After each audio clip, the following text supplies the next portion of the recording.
Treneri, sezono startas ir jūsų įspūdžiai apie šios dienos mačą.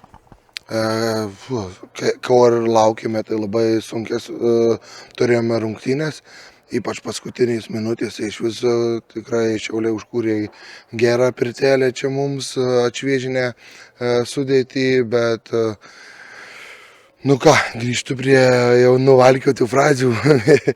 labai džiaugiuosi savo vaikinais, tikrai šiandien atidavė įspūdingą kiekį energijos aikštėje. Ir tas, manau, visiems pasimatė, kad tikrai nebuvome daužoma komanda, tikrai ir sukūrėme ir pavojingų, mano manimų, progų ir buvo ir kontrolė. Tai, sakau, labai džiaugiausi, kad vaikinai, ką jie šiandien parodė, ir dar labiau džiaugiausi, kad čia tik tai viena medalio pusė, jie gali būti dar stipresni. Kas šiandien jūsų nuomonė komandos žaidime labiausiai sekėsi ir ko galbūt pritrūko? Manau, kad tas buvo, tas likęs, tai yra nuo praeitų metų, tos tranzicijos, turim tikrai greitus žaidėjus priekyje ir dabar dar pasipildė ir vidury, kaip sakyti, ir jaunais, bet tikrai didelį potencialą turinčiai žaidėjais ir Ernestui Darišui jau 2 metai, jie didesnę drąsą turi, tai ir vidury daugiau kokybės turime kamuolio palaikymą. Čia pirmam kėliny, kaip užsuko tandemas Filipavičius, Ernestas ir Burba, tai Barcelona jaučiu turėtų išsiimti šitą derinuką. Bet sakau, tikrai greitis, kova ir širdis aikštėje. Tie patys dalykai iš praeitų metų. Kiek esat Sūduvos trenerių, turbūt visą laiką būna tokia dilema, ką statyti į vartus, atrodytų panašaus lygio vartininkai. Iš karto pasirinkote Vilių Stebrį, kontrolinėse rungtynėse gal daugiau žaidė Sinkevičius Giedrius. Kaip vertinate Viliaus pasirodymą šiandien ir kaip manote, kiek tas geras pasirodymas jam gali padėti šiame sezone? Tai nenustebčiau, kad labai daug, nes vis tiek prieš top 3 komandą Lietuvos ant nulio su tiek daug kokybiškų žaidėjų, varžovų pusėje žaidėjų, tai ant nulio tai tikrai yra didelis impulsas tiek gynybos linijai, tiek vartininkui ir visa komanda gynybiškai tikrai žengė nemažą žingsnį į priekį, mano manimu, kas liečia vartininką, tai labai paprastas aspektas. 0 vadinasi, jis idealiai atliko savo darbą. 8 žaidėjai ant atsarginių žaidėjų suolo, nemažai jaunimo, suprantama, šiek tiek futbolininkų negalėjo padėti komandai. Ar ieškosite dar pastiprinimo per likusį laiką, per šitą perėjimų langą? Įdomiausias klausimas.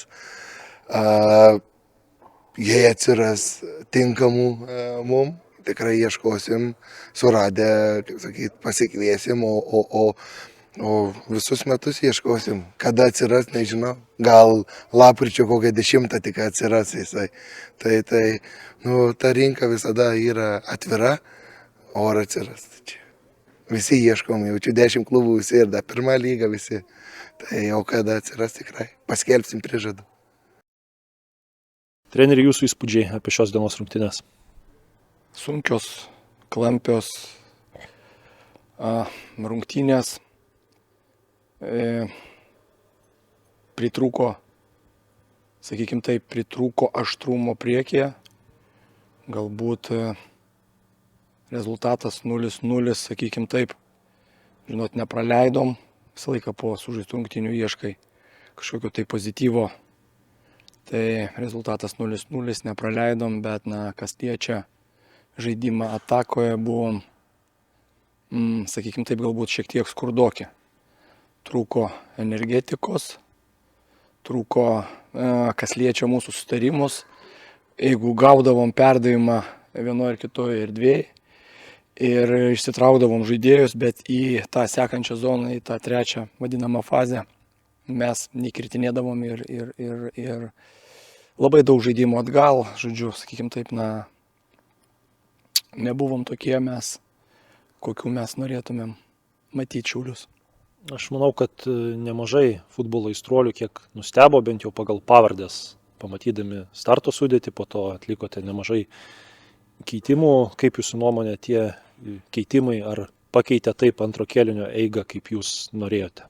Žinot, planavom jo, kad, sakykime taip, tiek Deividas, tiek Gabrielius įneš savos energetikos ir bus aštrus, galbūt daugiau prašys gynėjam už galvų ir aišku, Mantų išėjimas irgi šiek tiek paįtakos tą žaidimą. Buvom numatę taip, kad galbūt gali mums ir pristigti tos energijos, žinot, priekyje, bet, sakykime, tie, kurie išėjo, tas toksai šių rungtynių šviesuliukas, sakykime taip. Jums treniruojant Šiaulius A lygoje, Lukas Paukštė abu kartus pradėdavo sezonus, iš karto situacija kita. Šiandien Gustas Baliutavičius sužaidė puikias rungtynes, gal net geriausias jūsų žaidėjas komandoje buvo, čia mano bent jau nuomonė kuklė.